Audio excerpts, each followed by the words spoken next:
सहनावतु सहनौ भुनक्तु सह वीर्यं करवावहै तेजस्विनावधीतमस्तु मा विद्विषावहै।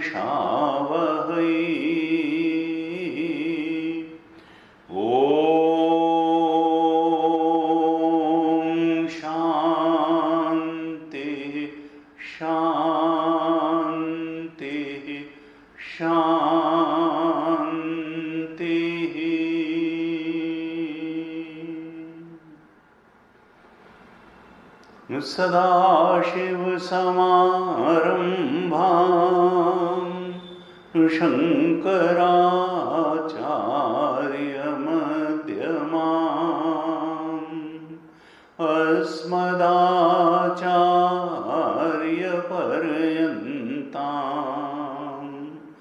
वन्दे गुरुपरम्पराम्।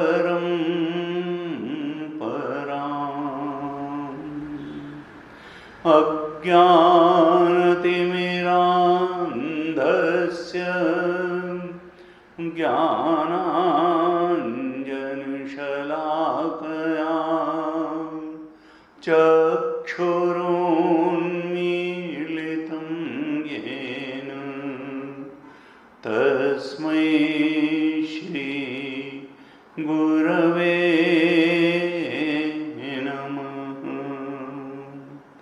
तस्मै श्री गुरवे नमः।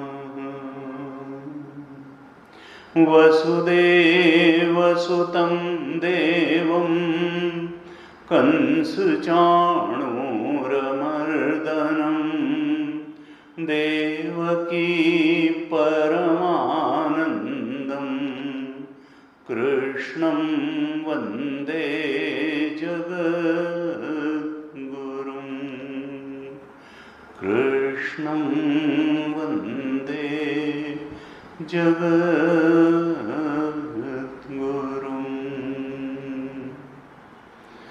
ओम।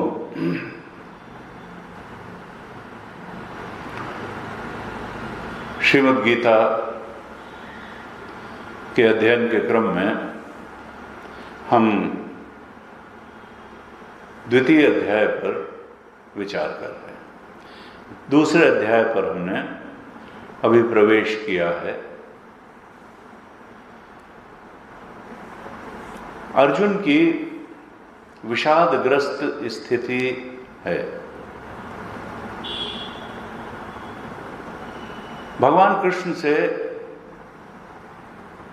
वो अपनी मानसिक और शारीरिक स्थिति का वर्णन करते हुए और युद्ध के प्रति अपनी दृष्टि का वर्णन करते हुए स्पष्ट रूप से कह देता है कि मेरा शरीर मेरा साथ नहीं दे रहा है, मेरा मन जो है उसमें भी चक्कर आ रहा है, बुद्धि भ्रमित हो रही है, पैर कांप रहे हैं, हाथों से गांडीव सरक रहा है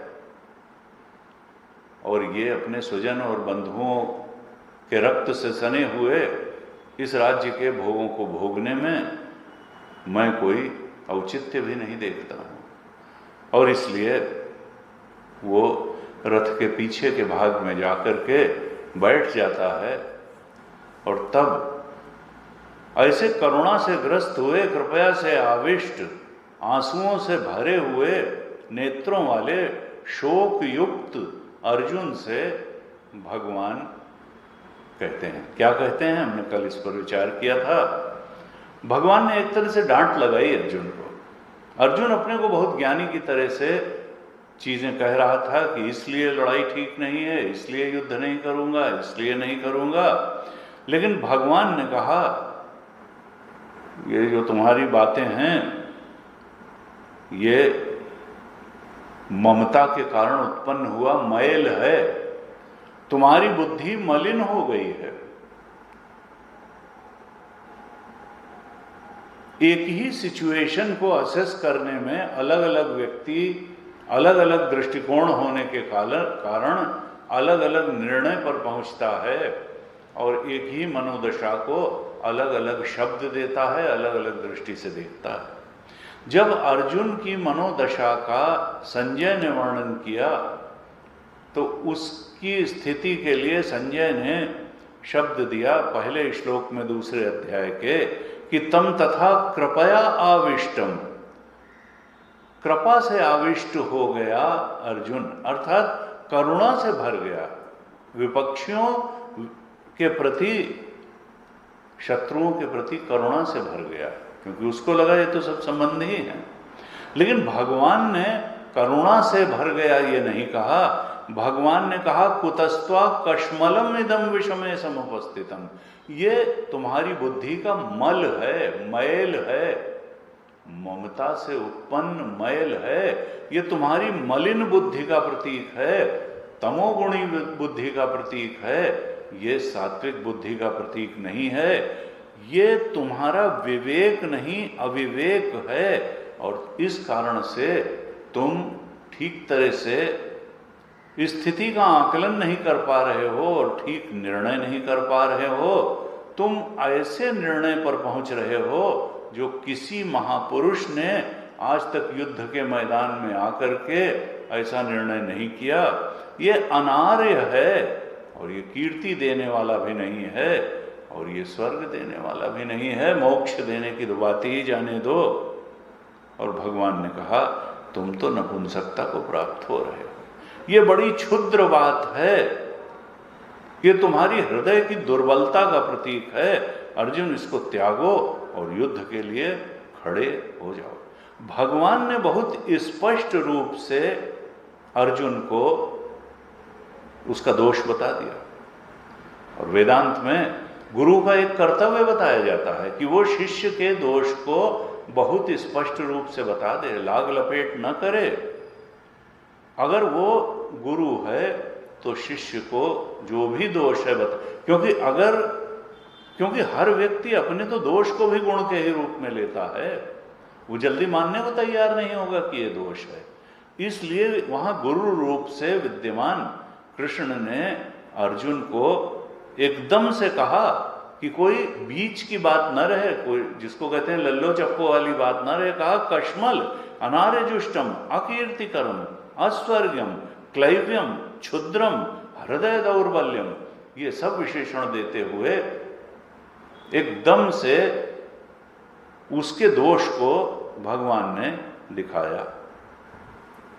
तुलसीदास जी ने रामचरितमानस में लिखा, सचिव वैद गुरु तीन जो प्रिय बोलहि भय आस, राज धर्म तनु तीन कर होय बेगहि नास। एक नीति वाक्य उन्होंने लिखा कि ये जो तीन लोग हैं, सचिव वैद्य और गुरु, सचिव का मतलब मंत्री, कोई राजा है उसका मंत्री है, वो अगर भय के कारण या लोभ के कारण किसी भी कारण से राजा से डर जाएगा और वो भय करेगा, हाँ इसको कह दो ये आम ना उठाए, अभी वो बाहर जाए आश्रम के। सचिव वैद गुरु जी तीन जो प्रिय बोलहि भय आस, राज धर्म तनु तीन कर होय बेगहि नास। कहा तुलसी बाबा कहते हैं कि जो सचिव है, मंत्री है, अगर वो राजा के डर से भयभीत होकर के और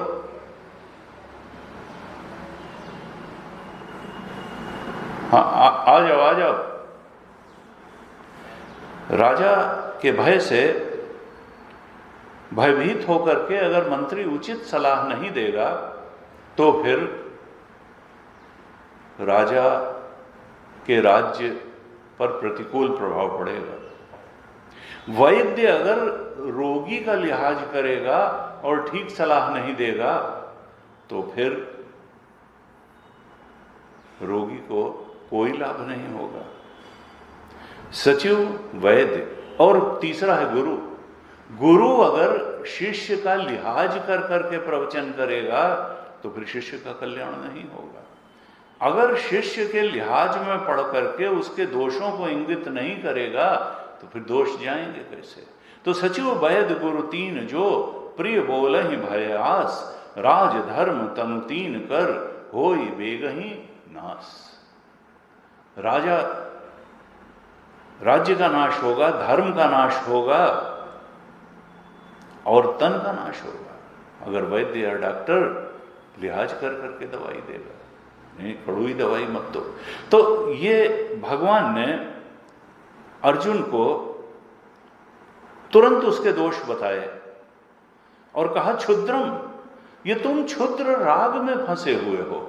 राग में फंस करके सिचुएशन को असेस करना ये बुद्धि की क्षुद्रता का लक्षण है। क्यों? क्योंकि राग और द्वेष ये तो बुद्धि के आवरण हैं। बुद्धि को जब ग्रस लेते हैं तो विवेक हर जाता है और बुद्धि ठीक से निर्णय नहीं कर पाती, ठीक से किसी स्थिति का आकलन नहीं कर पाती। इसलिए इस राग के त्याग से ही अमृतत्व की प्राप्ति होती है। राग में पड़ी हुई बुद्धि आत्मज्ञान नहीं पा सकती है। इसीलिए वैराग्य की बात करते हैं कि गुरु बिन होए न ज्ञान और ज्ञान की होए विराग बिनु, चले कि जल बिनु नाव कोटि जतन पच पच मरिए। बिना गुरु के ज्ञान नहीं होता और बिना वैराग्य के ज्ञान नहीं होता। थोड़ा सा संसार से वैराग्य चाहिए, थोड़ा सा संसारासक्ति हटनी ही चाहिए। जो बहुत ज्यादा संसारासक्त हैं, जो बहुत ज्यादा देहासक्त हैं, जो बहुत ज्यादा विषयासक्त हैं, फिर वो कहते हैं कि गीता की बात हमको समझ में नहीं आती। उसका कारण क्या है? उनकी आसक्ति। अभी वो आत्मबोध के लायक बुद्धि बनी नहीं, अभी वो दोष को ही गुण मान करके बैठे हैं, अभी वो आसक्ति को ही भक्ति मान करके बैठे हैं, अभी भगवान के चरणों में समर्पित होने लायक भक्ति हुई नहीं। क्योंकि जब संसार से हटेगी तब तो भगवान में लगेगी। तुलसी मन तो एक है, चाहे भावे तहां लगाओ, चाहे हरि की भगति कर, चाहे विषय कमाओ। जो अत्यंत संसारासक्त लोग हैं फिर उनको संसार में ही लक्ष्य दिखाई देता है, भगवान की बात उनको समझ में ही नहीं आती है। फिर भगवत प्राप्ति कैसे होगी? फिर आत्मबोध कैसे होगा? फिर परमात्मा को सत्य कैसे मानेंगे? क्योंकि जब तक संसार ही सत्य है, संसार में ही लक्ष्य है, तो फिर भगवान सत्य नहीं लगेंगे। और पूरी गीता कहती है कि देखो, मन और बुद्धि भगवान को समर्पित होने के लिए मिले हैं मनुष्य को। संसार एक काम चलाऊ चीज है। ये इस शरीर को पंचभूत दे सकता है, रोटी, कपड़ा, मकान, वस्त्र, आवास दे सकता है। ये परम तृप्ति नहीं दे सकता है। परम तृप्ति तो परमात्मा का, आत्मा का बोध ही दे सकता है। परम आनंद वही दे सकता है। मुक्ति उसी को पाना है। बाकी तो कामनाओं और आसक्तियों में और जकड़ते जकड़ते चले जाना है। और कामनाओं में जकड़ते चले जाने और बढ़ाते चले जाने का मतलब है कि दुख में जकड़ते चले जाना। दुख निवृत्ति का उपाय आत्मा की तरफ बढ़ना है और संसार से थोड़ा वैराग्य। तो कहा, देखो अर्जुन, ये जो ममता का मल तुम्हारे अंदर आ गया है, जो मोह में तुम पड़ गए हो, ये तुम्हारे लिए दोष है। इसको गुण मान करके, इसको अपनी उपलब्धि मान करके, इसको अपनी महानता का चिन्ह मत मानो। ये दोष है और दोष त्यागने से ही कल्याण होता है। दोष को बनाए रखने या बढ़ाने से आज तक किसी का कल्याण नहीं हुआ। इस प्रकार से भगवान थोड़ा सा कठोर वचनों का प्रयोग करते हैं अर्जुन के लिए। लेकिन अर्जुन अभी भी अपनी बात पर अडिग है। वो कहता है कि ये भीष्म और द्रोण तो पूजा के योग्य हैं, मैं बाण इन पर कैसे चलाऊंगा? मैं इन पर इनके चरण स्पर्श कर सकता हूं, इनके चरणों का पूजन कर सकता हूं, लेकिन मैं इनकी छाती पर बाण कैसे मार सकता हूं? और फिर मिलेगा भी मुझे क्या? इस धरती के स्वजनों के रक्त से सने हुए भोगों को ही तो भोगूंगा। कौन से भोगों को? अर्थ और काम के रूप भोगों को। अर्थात अर्जुन के मन में अर्थ और काम बहुत बड़ी बातें नहीं है। वो धर्म और मोक्ष की बात करना चाहता है। वो उच्चतर जो पुरुषार्थ हैं, धर्म और मोक्ष, उस पर उनका ध्यान है। लेकिन वो गलत ढंग से वहां बढ़ना चाहता है।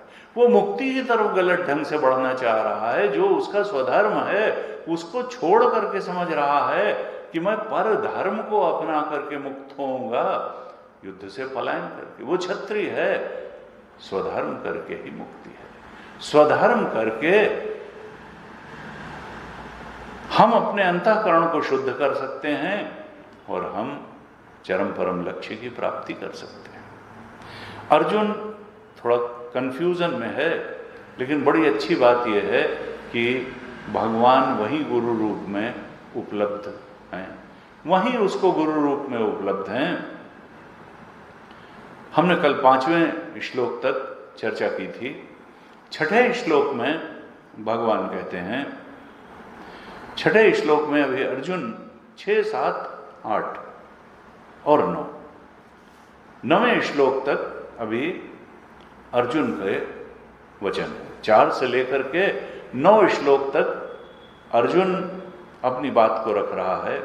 तो 6ठे श्लोक में अर्जुन कहता है, न च एतद् विद्मः कतरन्नः गरीयः यद्वा जयेम यदि वानो जयेयुः यानेव हत्वा न जिजीविषामः ते अवस्थिताः प्रमुखे धार्तराष्ट्रा। न च एतद् विद्मः कतरन्नः गरीयः। हम तो ये भी नहीं जानते, ये भी विद्मः हम नहीं जानते हैं। एतद् विद्मः न च एतद् विद्मः, हम ये भी नहीं जानते हैं। कतरन्नः कि हम दोनों में यद वाजयम हम जीतेंगे, यदि वानो जयेयो या वो हमको जीतेंगे। और हम ये भी नहीं जानते हैं कि गरीया कौन है, उनका जीतना श्रेयस्कर है या हमारा जीतना श्रेयस्कर है। अच्छा क्या है? अच्छा भी नहीं है, मालूम भी नहीं है कि वो जीतेंगे कि हम जीतेंगे। कंफ्यूजन की पराकाष्ठा है अर्जुन के मन में। याने वह हत्वा न, लेकिन इतनी बात तय है, वो कहता है कि मेरी दृष्टि तो यही है कि याने वह हत्वा न जिजीविषामः, जिनको मार करके हम जीना भी नहीं चाहते हैं, ते अवस्थिताः प्रमुखे धार्तराष्ट्रा, वही धृतराष्ट्र के पुत्र युद्ध में विपक्षी बन करके हमारे सामने खड़े हैं। लेकिन मैं तो समझता हूं इनको मार करके, क्योंकि हमारे ही स्वजन तो हैं। इस प्रकार का एक मोह अर्जुन को घेर लेता है। और ये बताते बताते अब एक बात अच्छी ये हुई कि अर्जुन को लगा कि उसकी एनालिसिस कुछ ठीक नहीं है। उसको अंदर से ही वो बात कह जरूर रहा है, लेकिन वो स्वयं ही शायद अपनी बातों से संतुष्ट नहीं है। क्योंकि अगर अच्छी और ऊंची बात होती तो मन में उत्साह होता, मन में शांति होती, मन में संतोष होता। लेकिन अर्जुन का तो मन में और शरीर में ठीक उल्टे लक्षण हैं। इसका मतलब क्या है कि कहीं चिंतन में कुछ गड़बड़ी है, कहीं जो कर्म वो करने जा रहा है उसमें कोई अनिष्ट की संभावना है, कुछ गलत है। क्योंकि अगर अच्छी राह हम पकड़ते हैं तो मन में एक उत्साह होता है, मन में एक सद संकल्प होता है, सद्भावना होती है, एक शांति होती है, एक उत्साह उत्कंठा होती है। लेकिन अर्जुन के अंदर तो इससे ठीक विपरीत था। इसलिए वो समझ जाता है कि मैं कह तो ये जरूर रहा हूं, लेकिन इसका जो हमारी इस मनोदृष्टि का जो परिणाम है वो तो मनोविषाद के रूप में है। वो तो अत्यंत परेशानी का कारण है, शारीरिक स्तर पर भी और मानसिक स्तर पर भी। इसके लिए उसको लगता है कि कहीं न कहीं मेरी सोच में गड़बड़ी है। और तब 7वें श्लोक में अब वो थोड़ा थोड़ा ठीक नतीजे पर आता है। समझ तो नहीं पा रहा है, लेकिन कम से कम इतना समझ गया कि मैं समझ नहीं पा रहा हूं। हमारे साथ भी यही होता है कि कई बार क्या होता है कि हम समझ नहीं पाते हैं, लेकिन फिर भी हम अपनी नासमझी को ही समझ बताते रहते हैं। तो समझने लायक पहली बात तो यही है कि हम नहीं समझ पा रहे हैं, और जो ये समझ जाएगा कि हम नहीं समझ पा रहे हैं, वो फिर किसी समझदार के पास जा करके समझने की कोशिश भी करेगा। और अगर नासमझी को ही समझ करके बैठ गया, तब तो किसी समझदार के पास जाएगा भी नहीं और सच्ची बात जानने और समझने का प्रयास भी नहीं करेगा। अर्जुन के साथ अच्छी बात यह हुई कि वो भक्त है, शुद्ध और निर्मल हृदय का है, इसलिए उसने अपनी नासमझी को समझ लिया और यह भी समझ लिया कि कृष्ण हमसे ज़्यादा समझदार हैं, और उनके सामने अपनी नासमझी को निवेदन भी कर दिया और कहा जो सच्ची समझ हो उसका मुझे उपदेश करिए। 7वें श्लोक में अर्जुन कहते हैं, कार्पण्य दोषो उपहत स्वभाव, मेरे अंदर कायरता रूप दोष आ गया है। अब समझ गया अर्जुन कि नहीं, कुछ दैन्य से मैं भर गया हूं, कुछ दीनता मेरे अंदर आ गई है। मैं दुखी क्यों हो रहा हूं? क्योंकि स्पष्ट चिंतन में तो व्यक्ति को उत्साहित होना चाहिए, शांत होना चाहिए, लेकिन ये मेरे अंदर ये दैन्य क्यों आ रहा है, ये कायरता क्यों आ रही है, मैं पलायन क्यों कर रहा हूं? मेरा क्षत्रिय स्वभाव तो युद्ध के समय शौर्य और उत्साह और तेज से भर जाने वाला था, ये मैं पलायनवादी, ये मैं दैन्य से क्यों भर रहा हूं युद्ध भूमि में? कहा कार्पण्य दोषो उपहत, मेरा क्षत्रिय स्वभाव दब गया है, उपहत हो गया है, ढक गया है, मृतप्राय हो गया है।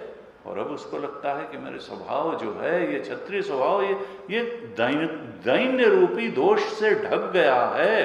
प्रच्छामि त्वाम धर्म सम्मूढ़ चेता, भगवान कृष्ण से कहता है कि हे कृष्ण, मैं तुमसे पूछता हूं, क्योंकि मेरी बुद्धि क्या करना है क्या नहीं है, क्या धर्म है क्या अधर्म है, इसके बारे में मूढ़ता से ग्रस्त हो गई है। मेरा चेतन, मेरी बुद्धि सम्मूढ़ हो गई है, विशेष रूप से कंफ्यूज हो गई है, मूढ़ता को प्राप्त हो गई है।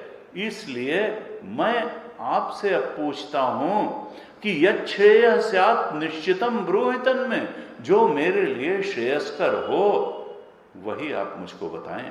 क्या मेरे लिए धर्म है, क्या मेरे लिए कर्तव्य है, क्या करना मेरे लिए कल्याणकारी है, श्रेयस्कर है? निश्चित रूप से जिसको मुझे करना चाहिए ब्रूहितन में, वही मुझसे बताइए। क्यों बताइए? अब शरणागत हो जाता है अर्जुन, कहता है शिष्यस्ते हम शाधिमाम त्वाम प्रपन्नम, मैं आपका शिष्य हूं, मैं आपके शरणागत हूं, मैं आपके चरणों में प्रपन्न हूं। प्रपन्न का अर्थ है शरणागत हूं। और उपदेश का जो विधान होता है वो शरणागत शिष्य के लिए ही उपदेश होता है। टेस्ट लेने वाले शिष्य के लिए कभी उपदेश नहीं होता, न टेस्ट लेने वाले को उपदेश ग्रहण होता है। गूढ़ो तत्व न साधु दुरामय, आरत अधिकारी जो पावै। तुलसीदास जी ने कहा कि गूढ़ तत्व भी, वेदांत के गूढ़तम रहस्य भी वो गुरु बचा के नहीं रख सकता। अगर कोई आर्त अधिकारी होगा, जिज्ञासु अधिकारी होगा, प्रपन्न शिष्य होगा, शरणागत शिष्य होगा, तो फिर गुरु गूढ़तम गहराइयों को, गूढ़तम रहस्यों को भी उद्घाटित कर करके बताने के लिए बाध्य ही होगा। अगर कोई जिज्ञासु शिष्य शरणागत होकर के आया है, और ऐसा ही जिज्ञासु और शरणागत शिष्य बन गया जब अर्जुन, तब फिर कृष्ण अपने को उपदेश से रोक भी कैसे सकते थे? कहता है मैं धर्म सम्मूढ़ चेता हूं, जो श्रेयस्कर हो वही मुझे बताइए। मैं आपका शिष्य हूं, और शाधिमाम, आप तो शाधिमाम का मतलब है कि आप मेरे ऊपर शासन करिए। कोई गुरु किसी शिष्य से ये नहीं कह सकता है कि आज से मैं तुम्हारा गुरु हूं। किसी को गुरु बनाने का अधिकार पूरा शिष्य के ही पास होता है। कोई शिष्य ही जाकर के गुरु से कह सकता है कि आज से आप हमारे गुरु हैं, क्योंकि अपने ऊपर शासन करने का अधिकार कोई शिष्य ही गुरु को देता है।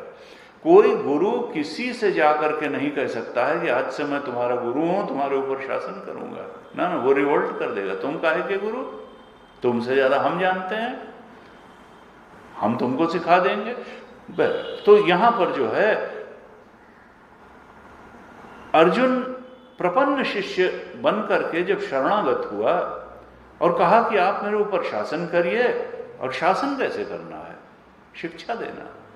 आप मुझे शिक्षित कीजिए धर्म के बारे में, मेरे लिए क्या श्रेयस्कर कर्तव्य है इसके बारे में मुझे शिक्षा दीजिए। ऐसे शरणागत हुआ। शरणागत होकर के प्रश्न पूछा अर्जुन ने, और तब वो और अपनी स्थिति का वर्णन करता है 8वें श्लोक में। कहता है, नहीं प्रपश्यामि मम अपनुद्यात यत शोकम उच्छोषणम इंद्रियाणाम। नहीं प्रपश्यामि, मैं नहीं देखता हूं। क्यों? मैं आपके प्रपन्न हूं और आपसे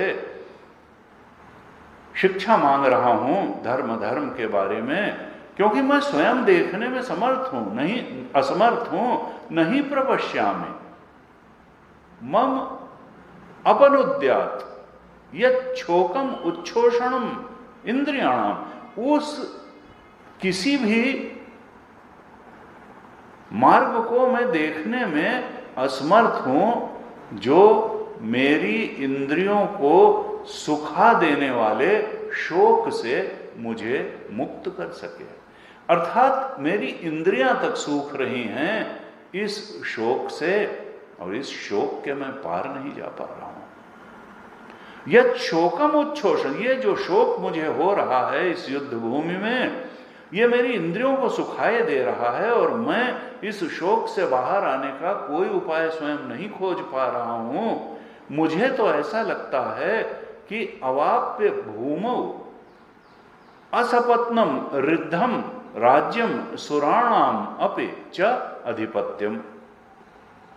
अगर कोई मुझे इस धरती का शत्रु रहित निष्कंटक, पूरा धन धान्य से भरा हुआ, भोग सामग्री से भरा हुआ निष्कंटक राज्य भी दे दे, तो भी वो राज्य प्राप्त करके भी मेरे इस शोक की निवृत्ति हो जाएगी, ऐसा मैं नहीं समझ पा रहा हूं। मुझे लगता है कि वो शत्रु रहित निष्कंटक पूरी तरह से समृद्ध राज्य भी, ये हस्तिनापुर का राज्य की तो बात ही जाने दीजिए, संपूर्ण पृथ्वी का शत्रु रहित निष्कंटक धन धान्य संपन्न राज्य भी मुझे मिल जाए, तो भी वो राज्य भी मेरी इस इंद्रियों को सुखा देने वाले शोक का हरण करने में समर्थ नहीं होगा। अरे धरती का राज्य का राज्यम सुराणाम अपि च अधिपत्यम, अगर देवताओं का राजा भी मुझे बना दिया जाए तब भी इस शोक से मैं बाहर नहीं आ पाऊंगा, ऐसा मुझे लग रहा है। अर्थात ये हम कहाँ छोटी सी चीज के लिए युद्ध करने में पड़े हुए हैं। ये मेरी तो मानसिक स्थिति ऐसी है, मेरी दृष्टि ऐसी हो गई है, ऐसी ये दैन्यता, कायरता, इंद्रियों को सुखाने वाले शोक से मैं भर गया हूं कि मुझे इसका कोई मार्ग सूझ नहीं रहा है। भगवान आप मुझे मेरा मार्गदर्शन करिए, मुझे मार्ग दिखाइए कि जिससे मैं इस कठिन परिस्थिति, मन स्थिति, धर्म सम्मूढ़ चेता की स्थिति से बाहर आ सकूं। भगवान ने कहा था ये कश्मल कहां से आ गया। संजय ने कहा था इस स्थिति को अर्जुन की कृपया आविष्टम। भगवान ने कहा कश्मलम इदम, ये तो मल है तुम्हारी बुद्धि का, ममता मल है, करुणा से भर गया, ये संजय ने कहा था। और अब अर्जुन ने अपनी उस दशा के लिए कहा कार्पण्य दोषो, मैं दीनता से भर गया हूं, कायरता से भर गया हूं, इस दैन्य से मुझे बाहर निकालिए। अर्जुन कार्पण है, कृपणता शब्द का प्रयोग अपनी मन स्थिति के लिए करता है। यह थोड़ा ध्यान देने योग्य है। कार्पण शब्द, कृपणता का अर्थ क्या है? कृपणता का अर्थ है कि हमारे पास कोई वस्तु है, सामान्य रूप से धन के लिए कृपणता शब्द हम लोग अपने लोक व्यवहार में उपयोग करते हैं कि किसी के पास बहुत धन हो लेकिन वो खर्च न करता हो तो कहते हैं बड़ा कंजूस है। जिसके पास है ही नहीं खर्च कर रहा है वो तो दरिद्र है। कृपण कौन है कि धन है लेकिन न परिवार पे खर्च कर रहा है, न समाज पे खर्च कर रहा है, न अपने ऊपर खर्च कर रहा है। बस धन को कमाना, जोड़ जोड़ के रखना और खर्च न, तो ऐसे व्यक्ति को कहा गया कृपण है। यानी चीज है लेकिन उसका भोग ही नहीं कर रहा है, न अपने लिए, न समाज के लिए, न परिवार के लिए। और ऐसे ही एक कृपण व्यक्ति की कथा भागवत के 11वें स्कंद में आती है। भिक्षु गीता, वो भिक्षुक की तरह रहता था और फिर उसकी क्या दशा हुई और कैसे मुक्ति हुई, भागवत के 11वें अध्याय में उसका उल्लेख आता है। बड़ी सुंदर कथा है। यहां पर कहा कार्पण, अर्थात यहां पर कोई धन की बात नहीं है। कृपणता का जो यहां अर्थ है वो धन से नहीं है। यहां किस चीज से है? बुद्धि, विवेक। अर्जुन जैसा अधिकारी शिष्य, सात्विक गुण से भरा हुआ अधिकारी व्यक्ति, इतना बुद्धिमान और विवेकी भी बुद्धि का उपयोग नहीं कर रहा है, इसीलिए कृपण है। हम अगर बुद्धि को होते हुए भी बुद्धि का उपयोग नहीं करें तो ये कृपणता है। बुद्धि के स्तर पर कंजूसी है कि बुद्धि है, विवेक कर सकते हैं, शास्त्र का अर्थ समझ सकते हैं, उस अर्थ के अनुसार जीवन जी सकते हैं, लेकिन नहीं समझेंगे अर्थ, नहीं जीवेंगे जीवन वैसे। तो यही है कार्पण्य दोष कि बुद्धि है लेकिन खर्च करने को तैयार नहीं है। प्राप्त बुद्धि का उपयोग न करना, यही कृपणता है। और यह कृपणता शरणागति में बाधक बनती है। जब अर्जुन ये समझ गया कि मैं कहीं ना कहीं कार्पण्य दोष से हूं, तभी शरणागत हुआ, जब इस दोष को उसने समझ लिया। रामानुजाचार्य जी ने एक श्लोक लिखा शरणागति के बारे में, क्योंकि पूरी गीता शरणागत होना ही सिखाती है। अंतिम श्लोक जो गीता का बोला भगवान ने, वो यही सिखाया अर्जुन को कि सर्वधर्मान परित्यज्य माम एकम शरणम व्रज अहम त्वा सर्व पापेभ्यो मोक्षयिष्यामि मा शुचा। अर्जुन तुम मेरी शरण में आ जाओ, सारे और बातों को छोड़ करके, ये धर्म अधर्म का विचार छोड़ करके तुम बस मेरी शरण में आ जाओ। सर्वधर्मान परित्यज्य माम एकम, और 10 चीजों की शरण में न जाओ कि अपने गांडीव की भी शरण में हो और तुम अपने राज्य की भी शरण में हो और तुम जो है अपने बैंक बैलेंस की भी शरण में हो, परिवार की भी शरण में हो, संबंधों न। माम एकम, एक सहारा, मन्यत सब ही राम के नाते, एक सहारा है भगवान, वही जो है न हिलने वाला सहारा है, बाकी सब हिलने वाले सहारे हैं। भगवान ने कहा माम एकम शरणम व्रज अहम त्वा सर्व पापेभ्यो मोक्षयिष्यामि मा शुचा। मैं तुम्हें सारे पापों से मुक्त कर दूंगा, लेकिन तुम शंका मत करो।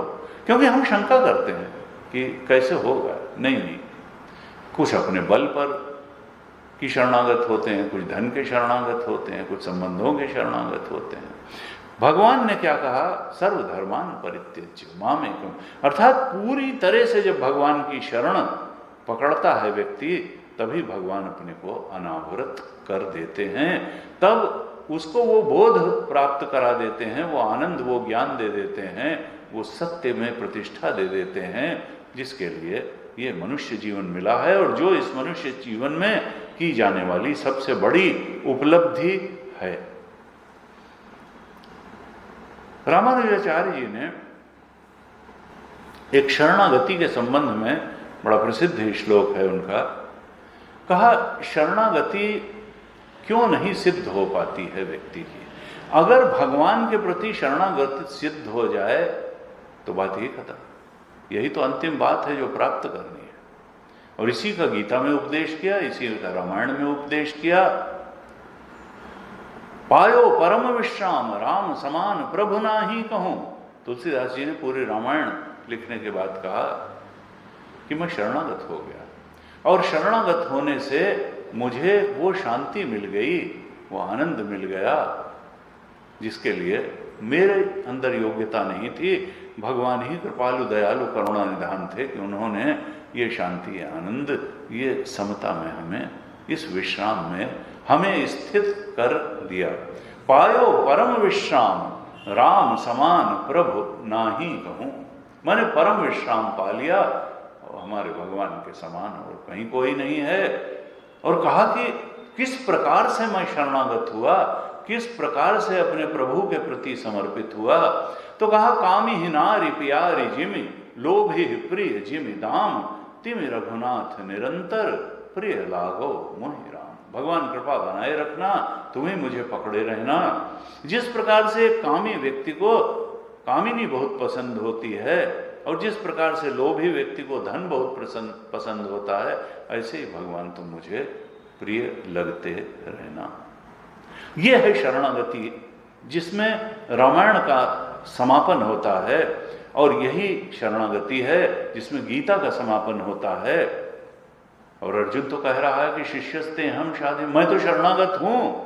इसका मतलब क्या है कि मुंह से कह रहा था, शरणागत था नहीं। क्योंकि 18वें अध्याय के जब 66 श्लोक में भगवान को कहना पड़ा कि मेरे शरणागत हो जाओ, इसका मतलब कि पूरी गीता सुनने के बाद भी भगवान जानते थे कि अंदर से शरणागत नहीं हुआ है, ये बाहर से कह रहा है। शरणागत होगा तुरंत बात मान लेगा, फिर इतने प्रश्न करने की क्या जरूरत थी, 18 अध्याय सुनाने की क्या जरूरत थी। शरणागत होने के लिए हम अगर शरणागत ही हो जाएं, और उसके लिए अन्य शरणों से थोड़ा विड्रॉ करना पड़ेगा, क्योंकि अन्य हम शरणागत उसी को होते हैं जिसकी महत्व जानते हैं। अगर धन बहुत महत्वपूर्ण है तो उसके, संबंध बहुत महत्वपूर्ण है तो उसके शरणागत होंगे। देह रक्षण बहुत महत्वपूर्ण लगता है तो देह रक्षण के लिए ये योगा वो च्यवनप्राश करेंगे और उसके शरणागत रहेंगे। और भगवान अगर हमको सबसे बड़े लगेंगे तभी भगवान के शरणागत होंगे। बाकी सब चीजें छोटी हैं, भगवान ही सबसे बड़े हैं। जब तक ये बुद्धि में स्पष्ट नहीं होगा, हम गीता सुनने के बाद भी शरणागत नहीं होंगे। लेकिन रास्ता भी फिर यही है शरणागत होने का कि गीता सुनी जाए, बार बार सुनी जाए, तब तक सुनी जाए जब तक पूर्ण रूपेण शरणागति की सिद्धि न हो जाए। तो रामानुजाचार्य जी ने श्लोक लिखा कि कौन है शरणागत और शरणागत की सिद्धि कैसे होती है, कैसे हम अपने को जांचें कि हम शरणागत हैं। कहा अनुकूल से संकल्प, जिसके हम शरणागत हैं उसके अनुकूल विचार हमारे हैं या नहीं है। संकल्प मतलब थॉट, विचार, अप्रोच, दृष्टि। अनुकूल से संकल्प, अगर गीता के अनुसार हमारे संकल्प बन रहे हैं, भगवद वाणी के अनुसार हमारा भी विचार चल रहा है, तब तो हम शरणागत हैं गीता के भी और भगवान कृष्ण के। नहीं और प्रातिकूल से वर्जनम, उसके प्रतिकूल कोई बात हो तो हमको अच्छी न लगे, हम उसकी प्रतिकूल दृष्टि रख करके जीवन न जिए। गीता ने जो दृष्टि दी उसी दृष्टि के अनुसार जीवन जिए, उसके अनुकूल विचार करें, कर्म करें, वाणी बोलें और प्रतिकूल कुछ भी न करें। अनुकूल से संकल्प प्रातिकूल से वर्जनम। और कहा रक्षिष्यति इति विश्वास, भगवान रक्षा करेंगे ऐसा पूर्ण विश्वास हो। जब भगवान ने गीता में कहा कि न मे भक्त प्रणश्यति, मेरे भक्त का कभी नाश नहीं होता है। जब भगवान ने गीता में कहा कि योगक्षेमम वहाम्यहम्, तो इसका मतलब भगवान योगक्षेम का वहन करेंगे और अभी भी कर वही रहे हैं। केवल अहंकार के कारण हम समझते हैं कि हम कर रहे हैं। पैदा करने वाले वही, जवान करने वाले वही, बूढ़ा करने वाले वही, मार करके अगला शरीर देने वाले वही। हमारे बस का कितना क्या है। जब हम पैदा हुए तो सब चीज यहाँ बना के रखी थी। पैदा होने के बाद माँ के स्तन में दूध देने वाले वही, गेहूं चावल बना के रखने वाले वही, मिट्टी पानी हवा बनाने वाले वही। क्या हमने बनाया? लेकिन कहा कि देखो रक्षिष्यति इति विश्वासा, इस विश्वास के साथ जब हम जीते हैं कि भगवान रक्षक हैं और वो रक्षा करेंगे, तभी समझो हम शरणागत हैं। और कहा गोप्तृत्व वर्णन तथा, हम अपनी इंद्रियों को और मन को भगवत चर्चा से भर लें। हमको भगवत चर्चा में, भगवत भक्ति में, भगवत वार्ता के श्रवण में आनंद आने लगे, भर जाए हमारा मन और इंद्रियां भगवान से, गीता की वाणी से, गीता के श्लोकों से, गीता के अर्थ के बोध से। अगर हम अपनी इंद्रियों और मन को और बुद्धि को भर लें तो यही तो शरणागति है। गोप्तृत्व वर्णन तथा, और फिर अंत में ये 6 चीजें बताई हैं। आनुकूलस्य संकल्प, प्रातिकूलस्य वर्जनम दूसरा, रक्षिष्यति इति विश्वासः तीसरा, और गोप्तृत्व वर्णन तथा चौथा, और 5वीं बात कही भगवान शंकराचार्य ने, भगवान रामानुजाचार्य ने, कि आत्मविक्षेप, आत्मनिक्षेप, अर्थात अपने आप को भगवान के चरणों में समर्पित कर देना। अर्थात अपनी बुद्धि और मन को अपनी धारणाओं से न चला करके भगवान द्वारा दिए गए ज्ञान के अनुसार चलाना, उसको बुद्धि में धारण करना, दृष्टि में धारण करना। कहा आत्मनिक्षेप, पूरी तरह से अपने आप को भगवान के चरणों में समर्पित कर देना। और छठा और अंतिम जो शरणागति का बिंदु बताया रामानुजाचार्य जी ने, कहा कार्पण्य, आत्मनिक्षेप कार्पण्य षड विधा शरणागति। जो कार्पण्य भी होना चाहिए। कार्पण्य का अर्थ क्या है, हमने अभी भी चर्चा की। स्वस्मिन दीनत्व भावना, नारद भक्ति सूत्र में भगवान ने भक्त का लक्षण बताया कि जिसमें दीनत्व की भावना होती है, अर्थात जिसमें अहंकार नहीं होता है कि मैं बहुत जानता हूं या मैं बहुत बड़ा अचीवर हूं, बल्कि दैन्यता की भावना होती है। स्वस्मिन दीनत्व, भगवान बहुत बड़े हैं और हम बहुत छोटे हैं, भगवान सर्वज्ञ हैं और हम अल्पज्ञ हैं, भगवान सर्वशक्तिमान हैं और हम अल्प शक्ति वाले हैं, भगवान का ज्ञान बहुत बड़ा है, हमारा ज्ञान कम है। मैं तो याचक हूं और भगवान दाता है, और भगवान सब कुछ दे सकते हैं और इसलिए हमारी आवश्यकता भी पूरी कर सकते हैं। तो कहा कार्पण्य, भगवान के सामने अकड़ अकड़ के जाने से ज्ञान पचेगा नहीं।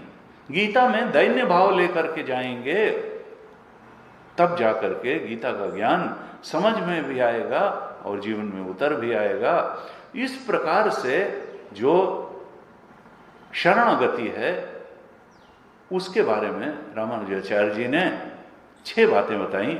हम इस पर विचार करें, और अगर हम ठीक तरह से इन 6 के आधार पर अपना आकलन करेंगे और धीरे धीरे इनको अपने जीवन में 6 बातों को बढ़ाएंगे तो हम भी शरणागत हो जाएंगे, और यही शरणागति ही तो प्राप्तव्य है। तो 6 बातें क्या हैं, एक बार फिर देख लें। आनुकूलस्य संकल्प, परमात्मा की वाणी गीता के अनुकूल संकल्प करना। प्रातिकूलस्य वर्जनम, गीता के विरुद्ध बात को मन में न लाना, वैसा अपना दृष्टि न बनाना। तीसरी बात रक्षिष्यति इति विश्वास, भगवान रक्षा करेंगे इसमें पूर्ण विश्वास। गोप्तृत्व वर्णन तथा, गीता के ज्ञान से अपनी इंद्रियों मन बुद्धि को भर लेना। आत्मनिक्षेप, अपने आप को भगवान के चरणों में समर्पित कर देना, और स्वयं दैन्य बन करके कि हम कम जानते हैं और भगवान जो बता रहे हैं वो सर्वज्ञता से निकली बात है। इस अप्रोच के साथ गीता में प्रवेश करना, कार्पण्य भाव रख करके जाना। अर्जुन में भी जब कार्पण्य भाव आया तभी शरणागत हो पाया और तभी भगवान का उपदेश हुआ। ऐसा जो है जब अर्जुन को लगा, और तब ये कार्पण्य को देखते हुए, उसकी दैन्यता को देखते हुए, उसकी शरणागति को देखते हुए भगवान 11वें श्लोक से अपना प्रवचन प्रारंभ करते हैं।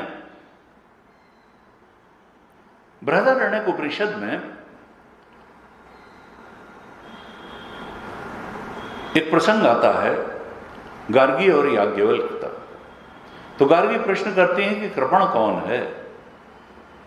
तो याज्ञवल्क्य उत्तर देते हैं कि अरे गार्गी, योवा एतद अक्षरम गार्गी अविदित्वा अस्मात् लोकात् प्रयति स कृपणः। एक अक्षर तत्व है एक ओंकार है, वही परमात्मा है। इस अक्षर तत्व को बिना जाने हरि गार्गी उस अक्षर तत्व को,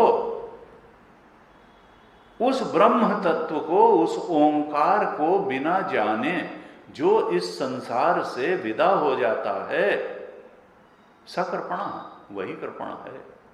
अर्थात उसने बुद्धि का ठीक प्रयोग नहीं किया। बुद्धि भगवान ने साधन धाम मोक्ष कर द्वारा कि उस परम तत्व को, परम सत्य को जान करके मुक्त होने के लिए दी थी, लेकिन हम केवल संसारिक अचीवमेंट्स को ही में ही फंस करके और उसी को बड़ी बातें मान करके अगर जिंदगी बिता के इस लोक से चले गए, अस्मात् लोकात् प्रेति, और हमने उस अक्षर तत्व को नहीं जाना। एतद अक्षरम गार्गी अविदित्वा अस्मात् लोकात् प्रेति सकर्पणा, इसका मतलब हम कृपण हैं। और अथया एतद अक्षरम गार्गी विदित्वा अस्मात् लोकात् प्रेति स ब्राह्मण। कहा ब्राह्मण कौन है? देखिए, कृपण और ब्राह्मण को एंटोनिम बताया, विपरीत हैं।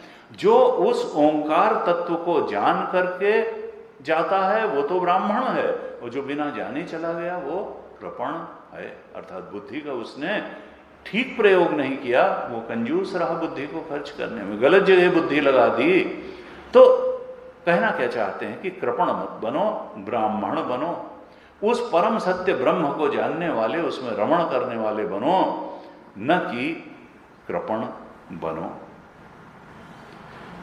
ऐसा ये दो बातें इससे बड़ी स्पष्ट हैं कि हमको शरणागत होना है और भगवान के सामने दैन्य रखते हुए जाना है, स्वस्मिन दीनत्व भावना। जब हमको भगवान का स्मरण न हो तो व्याकुलता हो। नारद भक्ति सूत्र में लिखा, तद विस्मरणे परम व्याकुलता। जब हमारा कोई बहुत प्रियजन चला जाता है, कुछ दिन के लिए ही बाहर चला जाता है, तो हमको दिन में बार बार उसकी याद आती है और लगता है वो आ जाता, वो आ जाता, उससे मिलकर के प्रसन्नता होती है। जब चला जाता है तो अच्छा नहीं लगता है और फिर बार बार उसकी याद आती है। ऐसे ही जब भगवान की शरणागत होता है, भक्त प्रेम करता है, भगवान से सबसे ज्यादा प्रेम करता है, उनकी शरणागत हो जाता है, तब उनका विस्मरण होने पर व्याकुलता होती है। उसको जीतेंगे नहीं जीतेंगे युद्ध में, ये सब गौण बातें होती हैं। तद विस्मरणे परम व्याकुलता। ऐसा हो गया, मोह को प्राप्त हो गया, सम्मूढ़ चेता हो गया अर्जुन। लेकिन वो समझ गया कि मैं धर्म के बारे में सम्मूढ़ चेता हूं। और वेदांत के अनुसार मूढ़ता है क्या? सत्य है साक्षी, सत्य है आत्मा, हमको दिखता है संसार, सत्य है साक्षी, हमको दिखता है फिजिकल बॉडी, ज्यादा से ज्यादा सटल बॉडी, ज्यादा से ज्यादा कॉजल बॉडी, हमको दिखती हैं कामनाएं, हमको दिखता है मन, हमको दिखती है बुद्धि, हमको दिखते हैं विचार, हमको दिखता है फिजिकल बॉडी, हमको दिखता है अपना घर, मकान, संसार, दुकान, बाजार। और सत्य क्या है? चेतन। ये दृष्टा का दृश्य के रूप में दिखना वास्तव में यही सम्मोह है, यही मूर्ता है, यही मोह है। दृष्टा सत्य है, दृश्य सत्य नहीं है। यह वेदांत का सिद्धांत है। यह दृश्यम तज्जड़म तद मिथ्या। जो दृश्य है वो जड़ है और मिथ्या है, क्योंकि सत्ता चेतन की है, दृश्य प्रतीति मात्र है, रज्जु सर्पवत है। तो मोह का अर्थ क्या है कि दृष्टा को दृश्य के रूप में देखने लगना, यही मोह है। जो अधिष्ठान है उसका ज्ञान न होना और उल्टी बुद्धि के कारण जो नहीं है वो दिखने लगना। नॉन एप्रीहेंशन ऑफ ट्रुथ और मिस एप्रीहेंशन। जो परमात्म सत्ता अधिष्ठान रूप में है, जीव के भी और जगत के भी और ईश्वर के रूप में, उस परमात्म सत्ता, परमात्म सत्य का तो बोध न होना, नॉन एप्रीहेंशन ऑफ ट्रुथ होना, और जो उस पर सुपर इम्पोजिशन है, प्रतीति मात्र है, जगत, पंचभूत से बना जगत और पंचभूत से बने ये जीवों के देह और जीवत्व, ये सत्य लगने लगना, यही सम्मोह है। मूल अविद्या यही है, यही अन्य सारी मूढ़ताओं का कारण है। मूल अविद्या यह है, फिर बाकी सब तुलनात्मक अविद्याएं हैं कि भाई अंग्रेजी और हिंदी जानते हैं और फ्रेंच नहीं जानते, ये सब तुलनात्मक अविद्या है। मूल विद्या आत्मा का ज्ञान ही है, उस अधिष्ठान तत्व ब्रह्म तत्व का ज्ञान न होना यही, और उसका फिर अन्य रूप में ज्ञान हो जाना, कभी संसार, कभी देह, कभी जीव, कभी प्राणियां, अनेकता, कहा यही मूल मोह है, यही सम्मोह है कि दृष्टा का दृश्य के रूप में दिख जाना, ये सम्मूढ़ता है। जब अर्जुन ऐसे कार्पण्य दोष से उसका क्षत्रिय स्वभाव ढक गया, वो धर्म के बारे में मूढ़ चित्त हो गया, उसको समझ में नहीं आया कि श्रेयस्कर क्या है, और भगवान की शरण में गया और कहा यच्छ्रेयस्यात् निश्चितम ब्रूहितन में शिष्यस्ते हम शाधिमाम त्वाम प्रपन्नम, हमारे ऊपर आप भगवान शासन करिए, हमें शिक्षा दीजिए कि मुझे क्या करना चाहिए, क्योंकि मेरी इंद्रियों में इतना शोक हो गया, मन बुद्धि हमारी इंद्रियां सब शोकग्रस्त हो गई हैं कि अब ये जीत हार से तो हमारा ये शोक निवृत्त होने वाला है नहीं। और इतना कह करके 9वें श्लोक में संजय बताते हैं कि एवं उक्त्वा हृषिकेशम गुडाकेशः परंतप नयोत्स्य इति गोविंदम उक्त्वा तूष्णीम बभूव। ये कह करके श्री कृष्ण ऋषिकेश के प्रति, श्री कृष्ण के प्रति ये वचन कह करके, जो गुडाकेश परंतप अर्जुन है, निद्राजयी अर्जुन है, शत्रुतापन अर्जुन है, वो उसने कहा कि नयोत्स्य, अब मैं लड़ाई नहीं करूंगा, मैं युद्ध नहीं करूंगा, इति गोविंदम उक्त्वा, ऐसा कृष्ण से कह करके तूष्णीम बभूव, अर्जुन चुप हो गया, तूष्णीम चुप हो गया। अब ये अर्जुन का चुप हो जाना, युद्ध से अपने आप को अलग कर लेना, ऐसा लगता है कि ये निवृत्ति हो गई, और निवृत्ति को तो बड़ा कहा गया है, निवृत्ति बड़ी आवश्यक है आत्मज्ञान के लिए। लेकिन यहां पर ये जो अर्जुन की निवृत्ति है, ये परीक्ष लोकान से नहीं हुई है, ये कंफ्यूजन के कारण हुई है, ये मोह के कारण वैराग्य हुआ है, ये ज्ञान के कारण वैराग्य नहीं हुआ है, ये गुरु के उपदेश के कारण नहीं हुआ है, ये तो कंफ्यूजन से उत्पन्न वैराग्य है, ये मोह के कारण है, इसलिए इसको वैराग्य नहीं कह सकते हैं।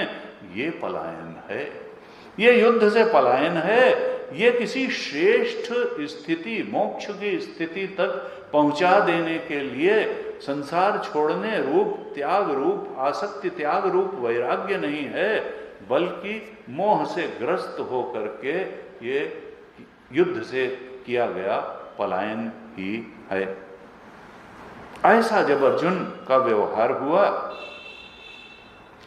तब संजय कहते हैं कि तमुवाच ऋषिकेशः प्रहसन्निव भारत सेनयोः उभयोः मध्ये विषीदंतम इदम वचः। उस विषीदंतम, शोक करते हुए अर्जुन से, इदम वचः, ये वचन भगवान कृष्ण ने कहे। कहां कहे? सेनयोः उभयोः मध्य, दोनों सेनाओं के बीच में।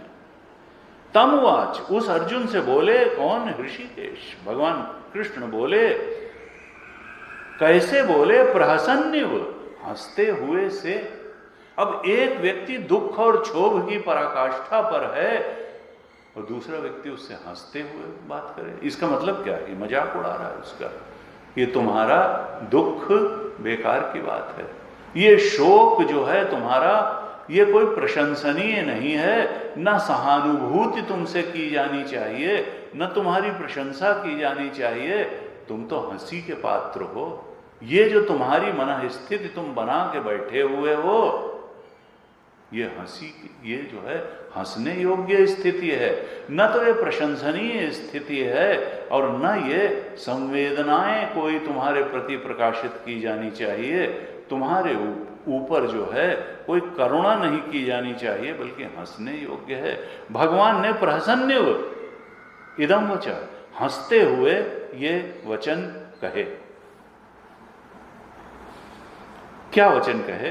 वो 11वें अध्याय से 11वें श्लोक से भगवान का प्रवचन प्रारंभ होता है। भगवान अपना प्रवचन प्रारंभ करें और भगवान कि उस प्रवचन पर 11वें श्लोक से भगवान शंकराचार्य ने भाष्य लिखा। अभी दूसरे अध्याय के 10वें श्लोक तक भगवान शंकराचार्य ने भगवद गीता पर भाष्य नहीं लिखा। शायद उनको लगा कि ये श्लोक इतने महत्वपूर्ण नहीं हैं कि इन पर भाष्य लिखा जाए। 11वें श्लोक से भाष्य लिखा दूसरे अध्याय के, और उसके पहले एक सामान्य भाष्य लिखा प्रथम अध्याय और द्वितीय अध्याय के 10 श्लोकों पर।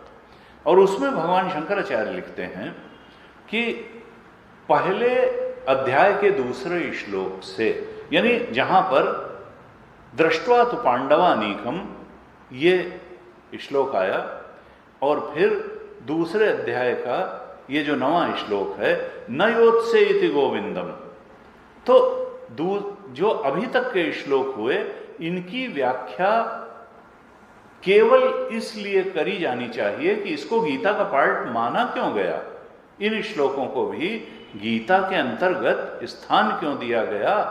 ये सारे श्लोक केवल ये दिखाने के लिए हैं कि संसार के प्राणियों में जो शोक और मोह होता है वो मूलभूत दोष है। संसार का जो बीजभूत दोष है, मूल दोष है प्राणियों का, वो है शोक और मोह। ये दिखाने के लिए ही ये सारे प्रथम अध्याय और दूसरे अध्याय के 10वें श्लोक तक का वर्णन है कि कोई भी व्यक्ति है अगर उसको शोक हो रहा है तो मोह के कारण ही हो रहा है। उसका सिचुएशन का असेसमेंट ठीक नहीं है, वो अपने बारे में ठीक ज्ञान नहीं रख रहा, संसार के बारे में ठीक ज्ञान नहीं रख रहा और भगवान के बारे में ठीक ज्ञान नहीं रख रहा है, इसीलिए शोकग्रस्त है। नहीं तो शोक की कोई बात नहीं है, आत्मा आनंद स्वरूप है, शोक तो उसको छू ही नहीं जाना चाहिए। आत्मा ज्ञान स्वरूप है, अज्ञान की वहां कोई बात नहीं है। आत्मा सत्स्वरूप है, ये मरने जीने की वहां कोई बात नहीं है, भय की कोई बात नहीं है। अर्थात संसार के सारे प्राणियों की समस्या शोक और मोह ही है, और इसी को उजागर करने के लिए ये गीता का प्रथम अध्याय और दूसरे अध्याय के 10 श्लोक तक का वर्णन है कि संसार का और प्राणियों का मूलभूत दोष क्या है, शोक और मोह। शोक और मोह ही अगर हट जाएं तो अभी और यहीं मुक्त है। और ये शोक और मोह का बीज क्या है, किस कारण उत्पन्न होते हैं, कहा ये अज्ञान के कारण ही उत्पन्न होते हैं, अध्यास के कारण उत्पन्न होते हैं, नॉन एप्रीहेंशन ऑफ ट्रुथ के कारण होते हैं, और मिस एप्रीहेंशन ऑफ ट्रुथ के कारण ये शोक और मोह उत्पन्न होते हैं। और सब प्राणियों की यही समस्या है, केवल अर्जुन की ही समस्या नहीं थी। अर्जुन के माध्यम से पहले गीता जी हमको हमारी समस्या से अवगत कराती हैं, क्योंकि हम समाधान की तो बात जाने दो, यही नहीं समझ पाते कि हमारी समस्या क्या है। तो गीता जी के ये श्लोक बताते हैं कि हे साधक, हे मनुष्य, हे प्राणियों, तुम्हारी समस्या क्या है? तुम्हारी समस्या है शोक और मोह, और ये शोक और मोह भ्रांत प्रत्यय के कारण हैं। ये तुम्हारी मैं और मेरे की आसक्ति के कारण हैं। भगवान शंकराचार्य लिखते हैं, राज्य गुरु पुत्र मित्र सुहृद स्वजन संबंधी बांधवेशु अहमेशाम ममेते इति एवं भ्रांति प्रत्यय निमित्त स्नेह विच्छेद आदि निमित्तौ आत्मनः शोक मोहो प्रदर्शितौ कथम भीष्मम अहम संख्ये इत्यादि ना। भगवान शंकराचार्य लिखते हैं कि ये जो शोक और मोह की समस्या है, अर्जुन की भी है और प्राणी मात्र की है, यही समस्या है शोक मोह। ये क्यों है? कहा इसका कारण क्या है? कहा इस शोक मोह का कारण है आसक्ति। किसके प्रति आसक्ति? तो तो कहा अर्जुन की जिसके प्रति आसक्ति थी उसी के प्रति आसक्ति, राज्य के प्रति आसक्त था, गुरु के प्रति आसक्त था, पुत्रों के प्रति आसक्त था, मित्रों के प्रति आसक्त था, अपने सुहृदों के प्रति आसक्त था, स्वजनों के प्रति आसक्त था, संबंधियों के प्रति आसक्त था, बंधु बांधवों के प्रति आसक्त था। और किस प्रकार से आसक्त था? कहता था अहम येषाम मम एते, ये मेरे हैं और मैं इनका हूं। ये भ्रांति प्रत्यय उसके बुद्धि में बैठा हुआ था कि ये मेरे हैं और मैं उनका हूं, जबकि सारे संबंध देह से हैं और देह तक हैं। जीव का केवल एक संबंधी है परमात्मा। जीव चेतन जिसका अंश है उसी को पाकर के उसको तृप्ति होगी। जीव चेतन जब तक परमात्मा चेतन को अपना स्वरूप रूप नहीं जान लेगा तब तक भटकता रहेगा। तब तक अहम येषाम मम एते भ्रांत प्रत्यय ही उसको उचित लगते रहेंगे। वो जान नहीं पाएगा कि अज्ञान के कारण, भ्रांति के कारण उत्पन्न हुए बुद्धि के प्रत्यय हैं, बुद्धि की धारणाएं हैं कि मैं इनका हूं और ये मेरे हैं। अरे कौन किसका? पंचभूत की गठरियां हैं, वो बनी हैं कर्म के कारण और बिखर जाएंगी। वो कौन सी गठरी किसकी है और कब तक रहेगी? ये सब क्या बात है?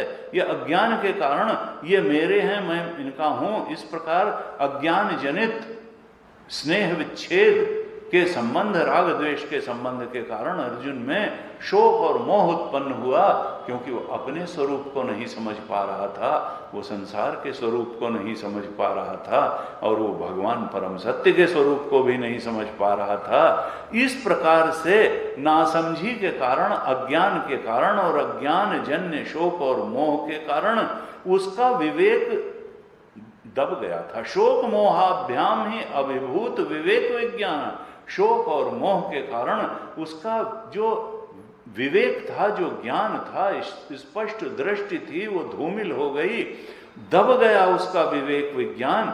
और जब विवेक विज्ञान दब जाता है, सिचुएशन का ठीक एनालिसिस नहीं कर पाता, तब फिर क्या होता है कि स्वधर्म से उसका पलायन हो गया और पर धर्म को अपनाने के लिए तैयार हो गया। भगवान शंकराचार्य कहते हैं कि चूंकि विवेक नष्ट हो गया, आवृत हो गया, विज्ञान उसका दब गया, अभिभूत हो गया, इसलिए जो उसका धर्म था, क्षत्रिय का धर्म था युद्ध करना, उससे तो वो पलायन कर गया और पर धर्म को अपनाने के लिए तैयार हुआ। भिक्षादि जीवन आदिकम, कि भिक्षा मांग करके मैं तो जीवन बिता लूंगा, पर धर्म के आचरण के लिए तैयार हो गया। कहा सर्व प्राणिनाम शोक मोहादि दोषाविष्ट चेतसाम स्वभावत एव स्वधर्म परित्याग प्रतिषिद्ध सेवा च स्यात्। सभी प्राणियों के साथ ये एक कॉमन फैक्टर है कि जब शोक और मोह आदि से उनका विवेक ढक जाता है, आवृत हो जाता है, तो स्वाभाविक ही है कि वो स्वधर्म का परित्याग कर दें और पर धर्म में लगे। गीता जी बार बार कहती हैं, अभी बहुत बार गीता जी में आएगा कि स्वधर्मे निधनम श्रेयो पर धर्मो भयावह। अपने धर्म को करते हुए तो मर जाना भी श्रेयस्कर है, दूसरे का धर्म नहीं अपनाना चाहिए। क्योंकि धर्माचरण का उद्देश्य क्या है? धर्माचरण का उद्देश्य है वासनाओं का क्षय। और जब अपने धर्म का पालन होगा तभी वासनाओं का क्षय होगा, तब चित्त हल्का होगा, सात्विक बनेगा और तब दृष्टि स्पष्ट होगी और हम आत्मोन्मुखी ज्ञान को धारण भी कर सकेंगे, उस पर चिंतन विचार भी कर सकेंगे। वैराग्य और वासना क्षय के लिए स्वधर्म का पालन ही अनिवार्य गीता जी बताती हैं, लेकिन अर्जुन स्वधर्म का त्याग कर रहा था। क्यों? क्योंकि शोक मोह से उसका चित्त अभिभूत हो गया था, दब गया था, ढक गया था। भगवान शंकराचार्य कहते हैं स्वधर्मे प्रवत्ता नाम अपि तेषां वांग मनः कायादीनां प्रवृत्ति फलाभिसंधि पूर्विका एव साहंकारा च भवति। अपने स्वधर्म का जब त्याग होता है, शोक मोह जब बुद्धि और विवेक को ढक देते हैं, तब स्वधर्म का तो त्याग हो जाता है, परधर्म का आचरण होता है। और कहते हैं अगर ऐसा न भी हुआ, व्यक्ति स्वधर्म के ही आचरण में लगा रहा, तो भी जो वो स्वधर्म का आचरण होता है वो फलाकांक्षा पूर्वक होता है और अहंकार सहित होता है। वो ईगो सेंट्रिक डिजायर्स के फुलफिलमेंट के लिए ही काम करता है। वो अहंकार रहित हो करके लोक संग्रह के लिए काम नहीं कर पाता, और वो कामना की प्रेरणा नहीं, ईश्वर की प्रेरणा, ईश्वर की आराधना के लिए कर्म नहीं कर पाता। वो फल की आकांक्षा से ही स्वधर्म का पालन करता है और अहंकार केंद्रित इच्छाओं की पूर्ति के लिए स्वधर्म का पालन करता है। तो परधर्म का पालन अगर नहीं भी करता है तो भी शोक और मोह के से दबी हुई जो बुद्धि है वो अहंकार केंद्रित इच्छाओं की पूर्ति के लिए ही कार्य करती है, और इस कारण वासना क्षय नहीं हो पाता। इसलिए यात्रा आत्मोन्मुखी नहीं हो पाती, ईश्वरोन्मुखी नहीं हो पाती, ज्ञानोन्मुखी नहीं हो पाती। और कहते हैं कि जब इस प्रकार से होता है, शोक मोह से विवेक विज्ञान दब जाने पर या तो परधर्म का पालन होता है या स्वधर्म का पालन होता है, तो वो भी ईगो सेंट्रिक डिजायर्स के फुलफिलमेंट के लिए ही होता है। तो इससे क्या होता है कि पाप पुण्य दोनों बढ़ते रहते हैं, और अगर पाप पुण्य दोनों बढ़ते रहेंगे तब संसार की निवृत्ति कैसे होगी, शोक और मोह की निवृत्ति कैसी होगी। ये तो संसार के बीज रूप हैं। तो ईगो सेंट्रिक डिजायर्स के फुलफिलमेंट के लिए अगर हम काम करेंगे या परधर्म का आचरण करेंगे, शोक मोह से हमारा विवेक विज्ञान बुद्धि डिसीजन मेकिंग दबी रहेगी, ढकी रहेगी, तो फिर संसार चलता रहेगा। पुनरपि जन्मम पुनरपि मरणम पुनरपि जननी जठरे शयनम, ये चलता ही रहेगा, संसरण चलता रहेगा। हम एक मन स्थिति से दूसरी मन स्थिति में संसरण करेंगे, एक परिस्थिति से दूसरी परिस्थिति में संसरण करेंगे, और एक शरीर से दूसरे शरीर में संसरण करेंगे। संसरति इति संसार, ये संसार, ये संसरण, यहां वहां धक्के खाते हुए जीवन बिताते रहना, ये खत्म नहीं होगा। ये खत्म कैसे होगा? ये शोक मोह जो संसार के बीज रूप हैं, ये खत्म कैसे होंगे? भगवान शंकराचार्य कहते हैं, तयोः च सर्व कर्म संन्यास पूर्वकाद आत्मज्ञानात् नान्यतः निवृत्ति।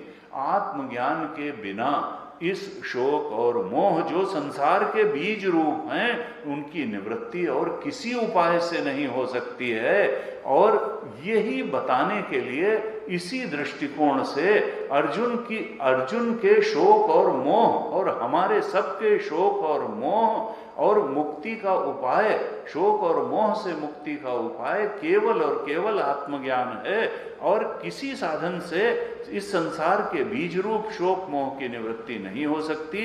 इसी दृष्टिकोण से भगवान 11वें श्लोक से सीधे आत्मज्ञान का उपदेश प्रारंभ करते हैं, क्योंकि आत्मज्ञान के अलावा अर्जुन के शोक मोह और हम सब के शोक मोह के निवारण का अन्य कोई उपाय नहीं है। इसी कारण से अब गीता में भगवान जी का प्रवचन, भगवान कृष्ण का प्रवचन प्रारंभ होता है। अब हम अगली कक्षा से उसको देखेंगे कि भगवान किस किस प्रकार से उस आत्मज्ञान का प्रवचन करते हुए शोक और मोह के निवारण का उपाय करते हैं। भगवान करे हम लोग भी उसको ठीक प्रकार से श्रवण कर सकें और उसको धारण कर सकें और उसके अनुसार अपना जीवन जी भी सकें और अपनी दृष्टि भी बना सकें। भगवान से इसी प्रार्थना के साथ आज का प्रवचन यहीं पूरा करते हैं। आप सबको बहुत बहुत धन्यवाद। ओम पूर्णमदः पूर्णमिदं पूर्णात् पूर्णमुदच्यते पूर्णस्य पूर्णमादाय पूर्णमेवावशिष्यते। ओम शांति शांति शांति। हरि ओम। श्री गुरुभ्यो नमः। हरि ओम।